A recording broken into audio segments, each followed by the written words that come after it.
겠습니다. 네.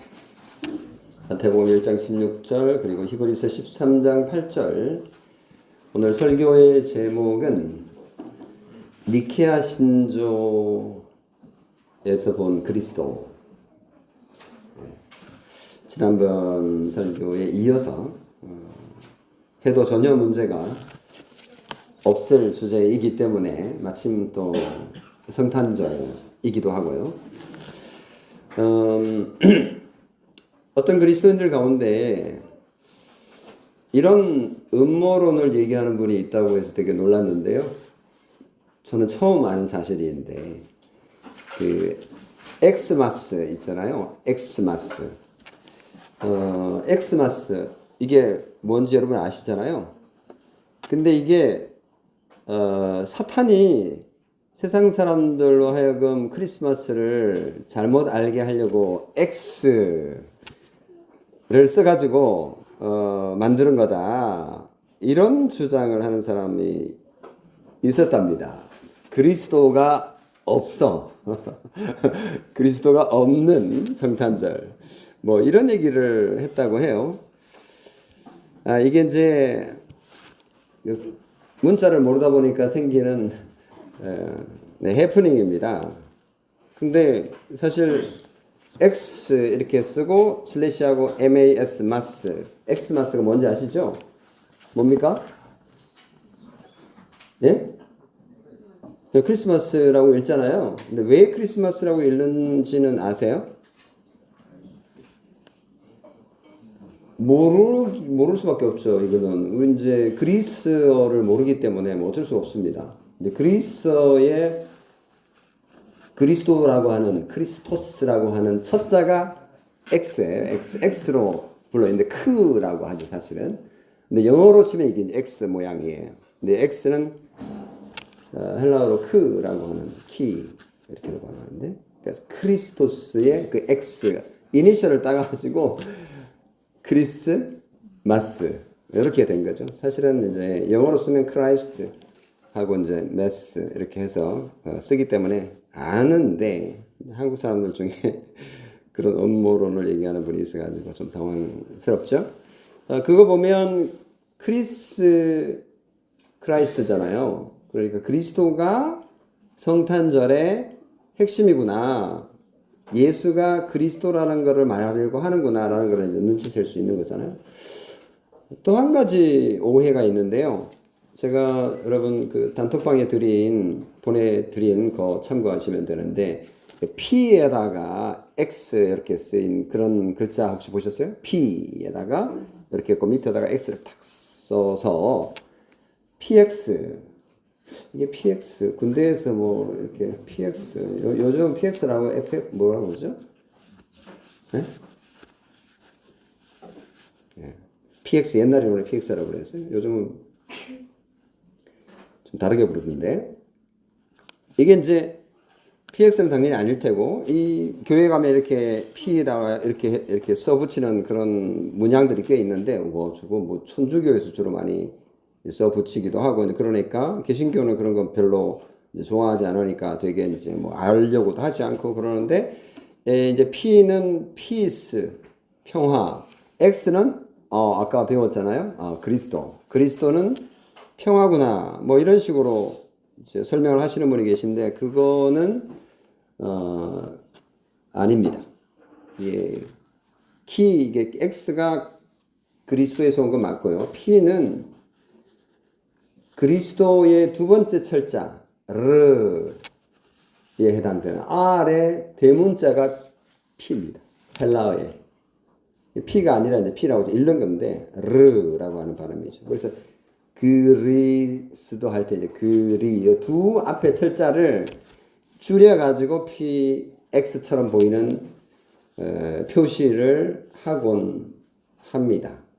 그래서 이제 대문자 X 그리고 R을 표시하면 이제 P 형태로 나타나는 건데, 이런 식으로 표현하는 게 러시아어도 이제 키릴러에서 온 건데, 러시아도 P라고 보이는 그거는 이제 R 발음으로 해주시면 이제 맞는 건데요. 이상한 단어가 아니고 그리스도를 표현하는 굉장히 거룩한 좋은 단어니까 이상하게 생각할 필요가 전혀 없습니다. 그래서 엑스마스이든지 크리스마스이든지 또는 PX이든지 모두 다 그리스도를 강조하고 있기 때문에 그건 뭐 이상하게 볼 필요가 없습니다. 우리 예수 믿는 사람이면 기본적으로 성탄과 관련된 거는 다 그냥 오늘 다 알고 갑시다. 그럼 마스는 뭐냐? 마스는 뭘까요?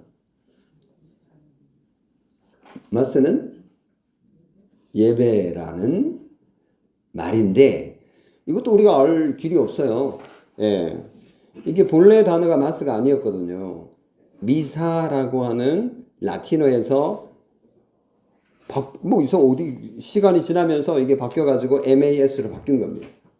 예, 본래는 이제 로마 천주교 라틴어권에서 오랜 동안 천몇백 년 동안 오면서 예배는 미사라는 단어로 그냥 퉁쳐가지고 그렇게 고착화돼 버렸는데 사실은 미사라고 하는 그 단어 자체는 그런 뜻이 전혀 없고 예배라는 뜻이 전혀 없고 본래 1부 예배, 말씀의 예배를 마치고 2부 성찬 예배가 시작되기 전에 1부가 끝났으니까 이제 세례 안 받은 사람들은 가도 됩니다. 이제부터는 세례 받은 사람만 성찬에 참여할 겁니다. 해서 라틴어로 이테 미사 에스트라고 이제 외치거든요. 사제가. 그때 미사라고 하는 단어가 들어가요. 그거는 이제 흩어져도 됩니다. 이제 가도 됩니다. 이런 뜻이 가시오 이런 뜻이고 그리고 이제 흩어져도 됩니다. 라고 하는 단어에서 이제 온 것이었어요. 그게 이제 미사가 메스로 영어 세계에서 이제 바뀌게 된 거였습니다. 자, 이제 크리스마스에 얽힌 좀 애매했던 거가 이제 분명해졌습니다. 뭐 특별한 걸 안 건 아니지만 여기에서 중요하게 생각하는 거는 그리스도를 예배하는 거가 성탄의 핵심 주제구나라는 거는 이제 알았습니다. 이제 평생 또 잊어먹겠죠. 네, 괜찮아요. 찾아보면 챗GPT 다 설명해 주니까요. 걱정할 필요는 없고요. 혹시 다른 사람들이 물어오면 음모론 이런 거 하면 그런 거 신경 쓸 필요가 전혀 없습니다. 오늘 마태복음 1장 16절에 예수님의 족보가 나열되다가 마지막에 결론적으로 야곱은 마리아의 남편 요셉을 낳았으니 마리아에게서 요셉에게서 이렇게 말하지 않고 갑자기 여성 마리아를 언급하고 그리스도라 칭하는 예수가 나니라. 거기 앞에서는 계속 남자가 낫다 이렇게 하다가 요셉을 낳았는데 그럼 요셉이 그리스도라 칭하는 예수를 낳으려 이렇게 해야 되는데 마리아에게서 그리스도라 칭하는 예수가 나니라. 왜 그랬을까요? 네, 동정녀 마리아 요셉의 그 어떤 관여도 없이 예수님은 태어나셨던 거예요. 그래서 하나님께서 아주 독특하게 보낸 하나님이셨던 거죠. 인간의 몸을 가진. 그래서 이건 이해 불가가 한두 가지가 아니지만 사실은 삼위일체 하나님의 이해 불가한 그런 모습입니다. 마리아에게서 그리스도라 칭하는 예수가 나니라. 평범하게 태어난 아기가 그리스도라고 고백한 겁니다. 어제 12월 24일 10시 50분쯤 됐나요? 다우리 교회에 한 생명이 태어났습니다. 인간의 생명도 얼마나 귀하고 소중합니까? 테리는 벌써 더 이상 아기가 아니에요. 이제 얼마나 이제 많이 컸는지 곧 유아세례 받게 될 텐데 예수 그리스도의 탄생은 그거하고 비교할 수 없는 어마어마한 인류에게 있어서 사건입니다. 왜 그리스도께서 탄생한 것이 그렇게 중요한 것일까? 왜 성경은 그리스도께서 예배를 받으시고 경배를 받으시고 감사를 받아야 할 대상인지를 어떻게 설명을 하고 있을까요? 오늘 그 점에 대해서 니케아 신경을 가지고 설명을 드리겠습니다. 지난 설교에서 그리스도에 대한 거짓 교리를 가르치면서 퍼뜨린 아리우스를 정죄하면서 니케아 신경을 이제 만들었다라고 했고, 그 내용을 조금 살펴봤습니다. 그래서 그리스도로부터 우리는 니케아로 가서 니케아를 조금 살펴봤는데, 오늘은 니케아에서 출발해 가지고 그리스도를 한번 살펴보겠습니다. 니케아 신경, 그러니까 니케아 공의에서 주인공은 누구였을까? 어떤 주제였을까라고 할 때는 역시 성탄절 오늘 우리가 예배할 대상인 그리스도라고 하는 주제입니다. 이 아기 예수로 오신 분이 그리스도라고 하는 사실이 얼마나 중요하고, 또 그 그리스도를 인간으로 볼 것이냐 아니면 하나님으로 볼 것이냐의 문제는 우리의 구원과 밀접하게 연결된 것이기 때문에 참으로 중요하다라는 사실을 니케아 신경에서 지속적으로 설명을 했는데, 그 설명하는 방식이 아리우스는 그리스 철학적인 배경을 가지고 시도를 했습니다. 하나님이라면 원인이 없어야 되는 분이잖아. 그러면 아버지 하나님이라고 불리는 그분만 하나님이고, 원인인 자가 있는 만들어진 존재, 태어난 존재는 만들어진 것이니까 예수 그리스도는 신일 수가 없다라고 하는 그 논리적인 철학적인 결론에 비해서 니케아 신경에 참석한 종교 지도자들은 어떻게 접근을 했느냐 하면은 성경에서 출발했습니다. 성경이 뭐라고 말하느냐 라는 것에서 출발한 겁니다. 요한복음 1장 18절에 보면 본래 하나님을 본 사람이 없으되, 그렇죠? 뭐 아무도 하나님을 본 사람은 없어요. 뭐 꿈속에서 뭐 환상을 통해서 봤다, 다 그런 거 믿지 마세요. 믿지 마세요. 본래 하나님을 본 사람이 없는데 보았다라고 말을 하는 사람들, 거짓말일 가능성이 99.99%일 겁니다. 그런데 아버지 품속에 있는 독생하신 하나님이 나타내셨다. 스스로 출현하신 거예요. 아버지 품속에 있는. 그러니까 이 그리스도는 태어나기 전에 이미 아버지 품속에 존재하셨던 분인 거예요.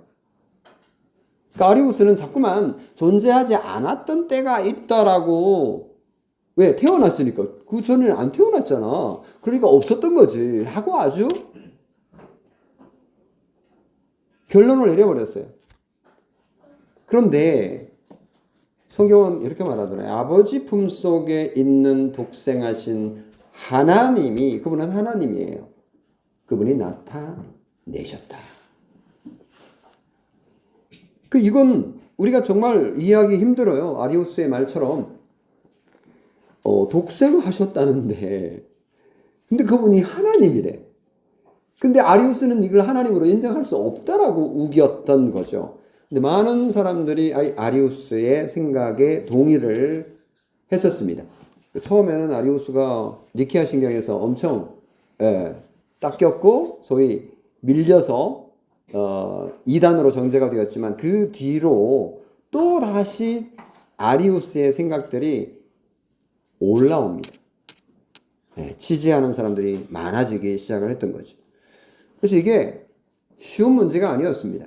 그래서 니케아의 신학자들이, 목사님들이 모여가지고 예수 그리스도는 하나님의 독생하신 하나님으로서 빛에서 나신 빛이시고 참 하나님에게서 나신 참 하나님이시고, 뭐 이런 얘기를 계속 반복하고 있는 거예요. 지음받지 않고 나신 분이시고, 그리고 또 거기서 만족이 안 돼. 아버지와 동일 본질이시다 라고 도장을 콘 찍어 버렸어요. 그러니까 빛에서 나신 빛 이런 거는 성경에 나오는 거잖아요. 그러니까 빛이신 하나님 그리고 참 하나님이 다 나오는 단어죠. 근데 아버지와 동일 본질이시다. 동일 본질이라는 철학적인 용어를 하나 딱 가지고 와서 그냥 도장을 찍어버립니다. 그래서 우리가 보이지 않는 하나님을 알려면 성경을 통해서 알 수밖에 없는데 성경에서도 예수 그리스도를 통해서 성자 하나님을 통해서 아버지 하나님을 알 수 있다라고 성경은 우리에게 말하고 있다라는 사실을 이 니케아 신경을 만든 신학자들이 지속적으로 강조하고 주장하고 가르쳤습니다. 그러니까 아버지 하나님은 아무도 본 사람이 없어요. 근데 그 아버지 하나님의 품속에 있는 성자 하나님이 12월 25일에 오신 건 아니지만 25일 날 기념하는 그 탄생을 기념하는 그리스도 그 아들은 인간이 되셨던 거죠. 그래서 그 아들을 통해서 비로소 아버지를 알 수 있다. 성경에 그렇게 나타나 있으니까 라고 설명을 했습니다. 이런 설명을 한 사람 가운데 아주 유명한 분이 계신데 우리는 한 번도 들어본 적이 없는 이름이라서 별로 우리에게는 안 유명한 한 분의 이름을 그냥 불러드리고 지나가겠습니다. 이분의 이름은 아타나시우스라고 하는 아리우스하고 좀 비슷하네요. 근데 좀 다르죠. 아타나시우스. 아타나시우스. 한번 그냥 불러봅시다. 되게 훌륭한 분이니까. 아타나시우스. 예, 아타나시우스. 아리우스는 뭐 따라하지 마세요. 그거는 뭐 몰라도 됩니다만은. 아타나시우스라고 하는 이분이 진짜 굉장히 그 중요한 역할을 했어요. 그러니까 아리우스 그 사제가 엉뚱한 주장을 막 할 때 그 주교였던 분의 비서 역할을 하는 부제였어요. 그래서 실제로 니케아 신경 거기 회의 참석할 때 이렇게 비서처럼 따라가 가지고 엄청난 역할을 했는데 사실 이분이 자기의 스승이 물러나고 나서 알렉산더라고 하는 스승이 물러나고 나서 이분이 주교가 됩니다. 그리고 나서 그 뒤로 니케아 신경 이후로 이 아타나시우스라고 하는 목사님이 진짜 훌륭한 작업을 해가지고 니케아 신경보다 훨씬 더 멋있는 신경을 하나 만들었어요. 그게 바로 아타나시우스 신경이라고 하는 겁니다. 그건 한 번도 여러분이 평생에 읽어본 적이 없으실 텐데 뭐 니케아 신경 되게 짧았잖아요. 이거 한 몇 배 정도는 됩니다. 그러니까 1, 2, 3, 4에 아주 쫙 넘버링을 붙이면서 이렇게 정리해 놨는데 지금까지 알려진 것 가운데 삼위일체 교리에 대해서 가장 완벽하게 정리한 것이다 라고 알려진 그런 신경도 만들었던 분인데 이 아타나시우스가 그 삼위일체 하나님에 대해서 주장했던 근거는요. 아까 말했던 것처럼 성경이고 그리고 예수 그리스도를 통해서만 하나님을 알 수 있다. 왜? 아들이 인간이 되셨기 때문에 우리 눈으로 볼 수 있었고 또 인간에게 말씀해 주셨던 그 아들을 통해서 비로소 아버지를 알 수 있다라고 주장을 했는데 그건 무슨 근거 때문이에요? 요한복음 14장 9절 때문입니다. 요한복음 14장 9절에 이런 말씀이 나와요. 나를 본 자는 아버지를 보았거늘 어찌하여 아버지를 보이려 하느냐. 예수님을 본 자는 아버지를 본 것과 같다라고 좀 하여튼 아리까리한 그런 말씀을 하셨어요. 이게 무슨 말인지 다 이해하기 어렵지만 그러니까 성자 하나님을 잘 알면 성부 하나님도 이미 안 거다 라는 말을 하고 있는 거거든요. 어찌하여 아버지를 보이라 하느냐라는 신비한 말씀을 하셨거든요. 이 말씀에 의하면 아버지 하나님을 잘 알려면 아들 성자 하나님을 잘 알면 된다. 이 말인 거잖아요. 너 나만 믿어. 나만 잘 알아도 너는 아버지를 안 것과 같은 거야. 왜냐하면 내가 아버지 품속에 있다가 왔거든. 그러니까 나를 본 자는 아버지를 본 것과 동일한 거야. 라는 말씀을 하신 거예요. 우리가 가끔 하나님에 대해서 잘 모르니까, 하나님 눈에 안 보이니까 우리가 전도할 때 이런 얘기 하잖아요. 하나님이 만든 우주 만물을 한번 봐봐. 저도 그런 설교 가끔씩 하잖아요. 저 하늘의 그 수많은 은하수를 한번 쳐다봐봐. 정말 하나님이 계시지 않을까? 그리고 저 아름다운 자연을 봐봐. 저거를 만든 분이 있는 거지 우연히 생겨났겠어? 그래서 이 세상의 창조를 바라보면서 창조주 하나님을 보는 것과 같아. 예수님을 통하지 않고도 하나님을 알 수 있어 라고 말하기도 하고 주장하기도 합니다마는, 가만히 생각해 보면 그 주장은 아리우스의 주장하고 상당히 좀 가까운 측면이 있어요. 그거는 우리 눈에 보이니까 굉장히 유리해 보이지만 사실은 하나님을 제대로 아는 길은 아니었던 거죠. 하나님을 제대로 아는 길은 예수 그리스도를 아는 길, 예수 그리스도를 통해서만 하나님 아버지를 잘 알 수 있다라고 이 니케아에 있는 신학자들은 주장을 하고 정리하고 믿었습니다. 그래서 니케아 신경 첫 부분에 보면 우리는 한 분 아버지 하나님을 믿습니다. 이렇게 주장했어요. 우리가 믿는 그 하나님이 아버지라는 사실을 어떻게 알았겠어요?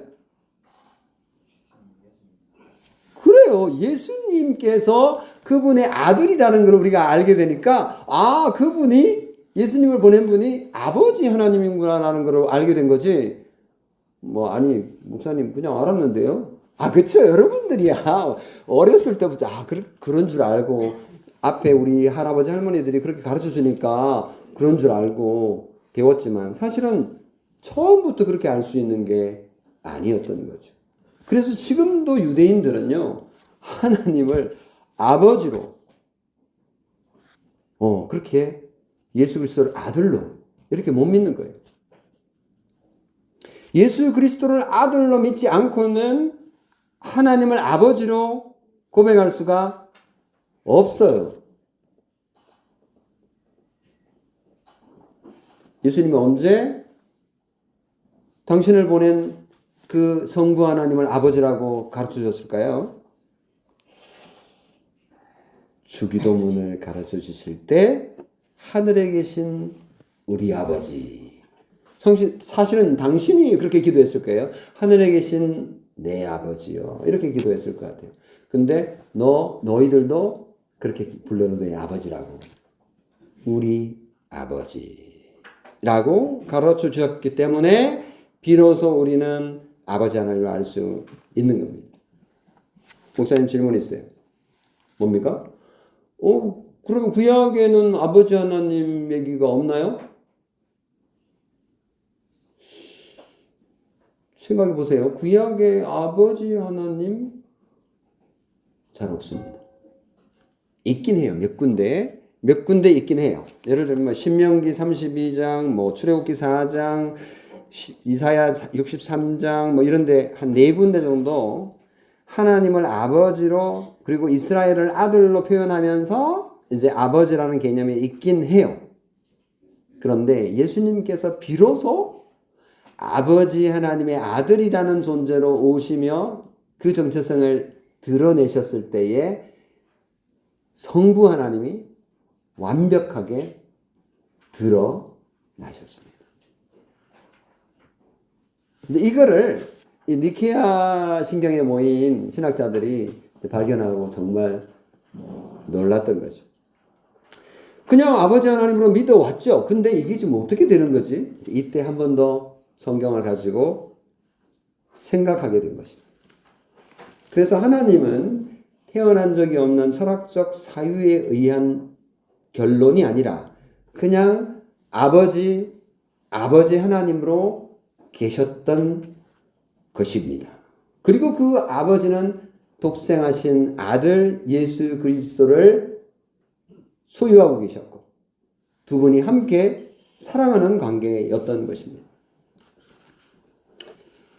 그리고 또 이제 이 사탄이 거짓말로 이 삼위일체 하나님을 막 헷갈리게 만들려고 했던 이론 가운데 이런 게 있어요. 예수님은 좋은데 구약의 하나님은 좀 별로야. 실제로 성경을 읽어보면 예수님은 우리가 거부할 이유가 없잖아. 사랑도 많으시고 은혜도 많으시고 우리를 위해서 죽기까지 하셨으니까. 그래서 예수님은 웃는 모습이에요. 근데 그 웃는 예수님 뒤에 서 계신 분 한 분이 계신데 그분은 화를 내고 계신 무시무시한 구약의 하나님. 예수님은 죄인의 친구이지만 구약의 하나님은 죄인을 벌하시는 엄하신 할아버지. 이런 정도로 생각하는 주장입니다. 이런 주장은 일찍이 주후 140년경, 그러니까 한 2세기 중반쯤에 말키온이라고 하는 한 이단이 그런 주장을 사실은 이미 했었습니다. 그런 생각을 하는 사람들이 있었던 거죠. 구약의 하나님은 악한 창조주에 불과하다라고 주장을 했습니다. 이건 심각한 삼위일체 하나님에 대한 이단이었던 것이죠. 하지만 우리는 예배를 마칠 때마다 예수 그리스도의 은혜와 아버지의 사랑과 성령의 교통하심이 너희 무리와 함께 있을지어다 라고 우리가 선언을 할 때 아멘으로 화답하지 않습니까? 아버지의 사랑이 있고요. 예. 아버지의 사랑이 있다는 건 아들의 존재가 있다는 걸 얘기하는 거잖아요. 아버지가 아들을 사랑하고 아들은 아버지의 사랑을 받아 순종하고 그리고 아버지를 또 사랑하게 되고 그리고 성령의 교통하심이 있음으로써 삼위일체 하나님이 확실하게 고백되고 있습니다. 그래서 예수님께서 또 다른 그 요한복음 10장에도 보면 나와 아버지는 하나이다. 뭐 아버지고 아들이고 뭐 이렇게 다른 거 아닌가? 라는 생각을 하게 될 텐데 나와 아버지는 또 하나라고 하심으로써 세 분이 아니라 한 하나님이시기 때문에 삼위일체로 계신다 라는 고백을 이단들이 등장하게 됨으로써 더 분명하게 이제 이렇게 쓰게 된 겁니다. 글로 정리를 하게 된 거죠. 그게 니케아 신경입니다. 마지막으로 니케아 신경에서 정죄한 이 아리우스가 주장한 그리스도에 대한 견해. 다시 말하면 예수 그리스도는 하나님이 아니고 피조물 가운데 최고로 멋있는 분. 이런 주장을 했단 말이죠. 아리우스가 예수 그리스도를 완전히 무시한 게 아니에요. 예수 그리스도의 그 사역 다 인정했어요. 근데 예수 그리스도라고 하는 존재에 대해서 약간 디스했다라고 볼 수도 있는 대목인데 하나님은 아니야. 이렇게 주장해버린 거예요. 그러니까 이게 아무것도 아닌 것 같지만 어마어마한 이단이 되고 말았는데요. 아리우스는 왜 그렇게 할 수밖에 없고 또 그렇게 했느냐 하면 인간 자신의 지식의 틀 안에 하나님을 이해하려고 짜 맞추다 보니까 그렇게 된 겁니다. 그러니까 철학이라고 하는 논리라고 하는 이성이라는 것에 짜 맞추다 보니까 그렇게 된 건데 그 결과는 아주 처참합니다. 아리우스의 말을 따르면요. 하나님은 사랑이 없고요. 두려운 분에 불과합니다. 성자를 하나의 그냥 도구, 또는 피조물로 전락시켰기 때문에 그 성부 하나님, 창조주 하나님은 외롭고 부족한 때가 있었던 신이십니다. 그러니까 성자 하나님을 만들기 전에는 홀로 외롭게 계셨던 분이셨던 거죠. 그리고 이 세상을 만들 때 이 아들을 만들어 가지고 이 아들을 통해서 세상을 창조하도록 했으니까 이 아들이 이 세상을 창조하고 다스리고 하는 일을 하도록 만들어서 예수 그리스도의 역할이 주어졌다라고 하는데, 사실은 그렇게 함으로써 아버지를 높인 게 아니라 결과적으로는 그 전에는 부족한 하나님으로 계시는 그런 상황으로 만들고 말았던 것입니다. 사람들이 이렇게 물을 수 있잖아요. 그러면 하나님은 어디서 왔나요? 그 아버지 하나님은 어떻게 생겼냐고요? 그건 답이 없어요.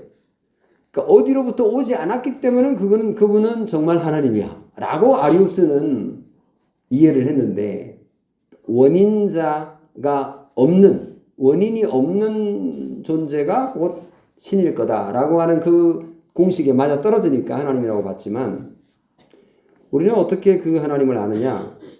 성경에 하나님이라고 하니까 우리는 알게 된다. 그렇게 아는 것이지 논리로 아는 것이 아닌 거죠. 하나님은 그냥 아버지로 계셨습니다. 처음도 아버지시고 마지막도 아버지셨습니다. 그리고 아들도 마찬가지죠. 처음부터 아들이셨고 마지막도 아들이십니다. 아버지 하나님은 한 분도 아들이 없었던 적이 없으신 분이세요. 성경을 보면 그래요. 왜냐하면 아까 영원히, 어제나 오늘이라 영원히 동일하신 분이시다. 아들 하나님도 한 번도 태어나지 않았던 적이 없으시고 아들은 영원히 아들이십니다. 그런 게 어디 있어요? 성경에 그렇게 말합니다. 그리고 아버지는 영원한 아버지로 계신 영원하신 하나님이십니다. 영원한 하나님을 시간 안에 살고 있는 인간이 이해하려니까 가랑이가 찢어진 것이죠. 영원하신 하나님. 예수 그리스도는 어제나 오늘이나 영원토록 동일하신 하나님, 동일 본질이십니다. 아리우스는 영원한 아버지와 영원한 아들을 인정할 수 없었던 거죠. 그는 하나님을 시간 안에 그냥 가두었던 겁니다. 그는 성경과 다른 종류의 하나님을 만들고 말았습니다. 아리우스에게는 아들이 없었던 때의 아버지, 그 하나님은 메마르고 고독한 하나님일 수밖에 없는 거죠. 이거는 존재론적으로 이제 문제가 있는 건데요. 사실은 더 큰 문제는 아리우스가 이렇게 그리스도를 가르치게 되었을 때 구원론에 심각한 문제를 낳게 되는 것입니다. 어떤 하나님으로 정의하고 믿느냐가 어떤 구원인가를 결정하게 되는데, 아리우스는 다른 하나님, 다른 복음을 가르쳤기 때문에 다른 구원론을 제시할 수밖에 없습니다. 어떻게 달라지느냐? 만약 아리우스의 생각대로 성자 하나님이 단지 피조물에 불과하고 하나님에게 무한히 종속되고 하나님이 아니라면은 성자 하나님이 성부 하나님과 누리는 친밀한 교제랄지 사랑이랄지 이런 거는 불가능합니다. 아리우스에 의하면 아버지 하나님은 홀로 계실 때가 있었던 거예요. 고독하게 아무런 교제를 나누지 못하는 그런 신이었다라고 주장하는 거거든요. 사랑에는 전혀 관심이 없는 그런 하나님으로 만들고 만 것입니다. 아리우스에 의하면 아버지가 아들을 사랑한 적이 없어요. 그러면 왜 아버지 하나님은 아들을 만들었느냐? 창조했느냐? 아들을 만든 이유는 일을 시키기 위해서. 계약으로 일꾼을 채용하듯이 아들을 만들어가지고 아들에게 그 일을 시켰다라고 주장한 거와 동일한 거예요. 그러면 아들 예수 그리스도는 피고용인이에요. 피고용인. 월급쟁이인 거예요. 계약 관계인 거예요. 아들과 아버지의 관계는 사랑의 관계인데, 아니, 세상에 아버지가 아들을 계약 관계로 만들 수 있습니까? 자, 만약에 계약 관계로 이루어진 관계라면 아들은 그 계약을 유지시키려면 성과를 내야 됩니다. 그렇지 않겠습니까? 성과를 내야 돼요. 만약 성과가 좋지 못하면 그들의 관계는 깨질 겁니다. 그게 무슨 사랑의 관계입니까? 아버지가 아들을 좋아하려면 아들이 일을 잘 해야 하는 그런 법칙이 성립이 되어야 되는 거죠. 하나님은 고용주고 아버지는 고용주고 아들은 피고용인으로 전락해버린 그런 계약적 관계이기 때문에 이들에게 있어서 아리우스에게 있어서 구원론은 심각한 문제를 일으킵니다. 현대판 아리우스 추종자를 제가 지난번에 여호와의 증인이라고 했는데요. 이 여호와의 증인은 여기도 이제 감리교 쪽에서 나온 이단인데요. 오직 은혜로 말미암는 구원론을 거부합니다. 오직 은혜로만 구원 얻을 수 있는 것이 아니다. 아리우스하고 비슷한 주장을 하니까 그렇게 될 수밖에 없는 거예요. 아리우스의 하나님은 친절한 은혜의 아버지 같은 하나님이 될 수가 없습니다. 그냥 고용주인 거예요.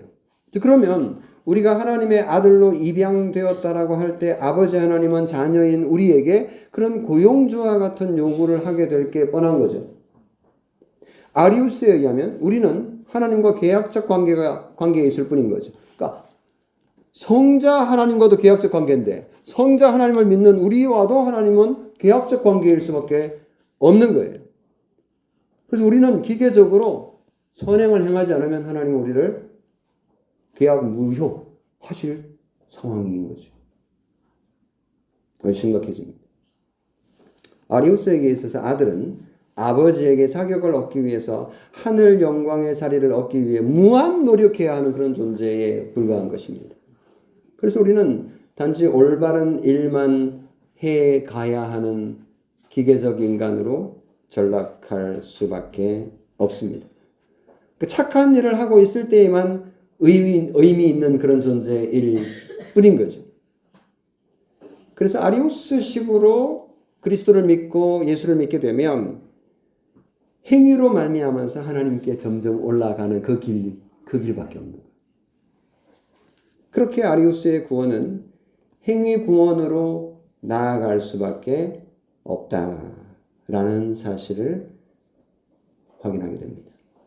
하나님의 무조건적인 사랑, 이건 기대하기 어렵습니다. 탕자를 사랑으로 안으시는 그 아버지 하나님을 기대할 수가 없는 거죠. 하지만 니케아 신경은 이렇게 선포합니다.